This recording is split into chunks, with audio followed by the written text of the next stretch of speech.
Well, as Israel fights on in Gaza and Lebanon, joining us now to discuss the international community pressure and the efforts for diplomacy is Professor Gerald Steinberg of NGO Monitor. Gerald, thanks for joining us. Always a pleasure to have you on.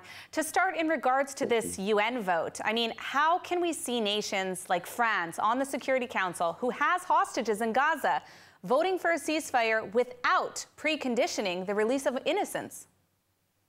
The same thing's true for the British. Also permanent members of the Security Council, both of them could have cast vetoes, plus the other European countries, democratic countries that are on the council, including Norway. Yes, these are all, I think that Ambassador Danon said it very clearly, these are all hypocrites.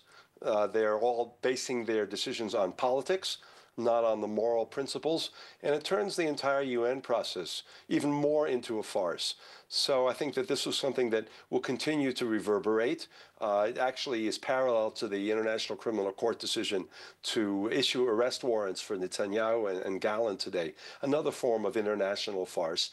And I think it requires what we call the international community to take a very close look at these instruments and the way in which, instead of bringing peace, instead of bringing justice, what they do is they do exactly the opposite. They reward terror. They reward Hamas and the atrocities. They reward Hezbollah, which would have done even more than Hamas did on October 7th if they had the opportunity. And of course, it rewards Iran. Those are the three axes, really the axis of evil that the Security Council is supporting. I mean, unfortunately, we've kind of seen the UN turn into a factory to support dictatorships, for really lack of a better description, but I think that applies pretty well. I wanted to ask you, what impact do such votes have on the war itself? I mean, obviously, it's the Security Council, and the motion did fail. But does the UN even have any ability to actually enforce anything in the first place? I mean, look no further than what's happened in Lebanon with UNIFIL and Hezbollah. So does this even mean anything, what happens in the UN? I think the United Nations is actually in deep trouble, especially its operations here. UNIFIL has obviously been a complete failure, a farce, and that's been very openly demonstrated recently.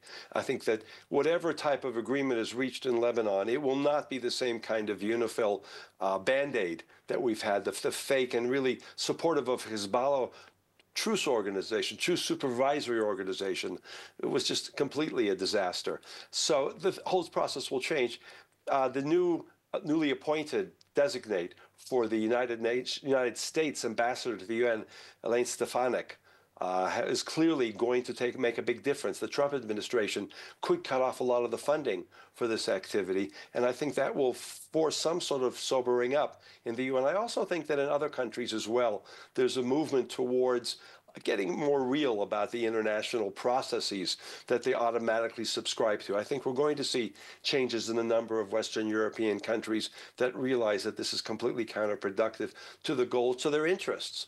Very soon you'll see the United Nations also supporting Russia and having votes, majority votes in favor of perhaps taking off part of Ukraine and awarding it to Russia. Those sorts of things are entirely political. Their votes are bought and traded. So I think the United Nations now is in very deep trouble. And this is simply I guess I'll use the cliche, the canary in the coal mine in this case.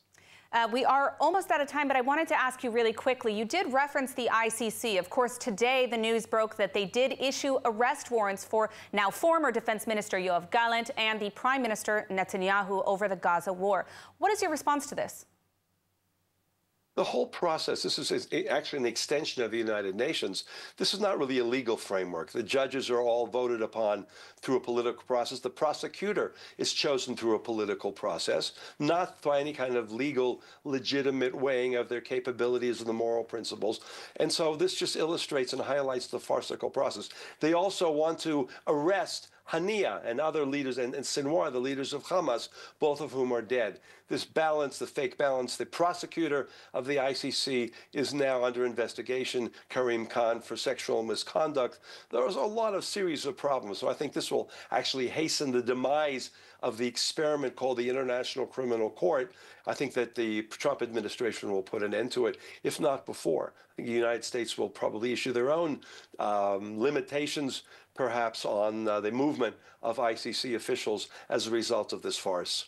Well, hopefully there will be someone who keeps some of these international organizations a bit more in line. Thank you, Gerald Steinberg, Professor Gerald Steinberg from NGO Monitor.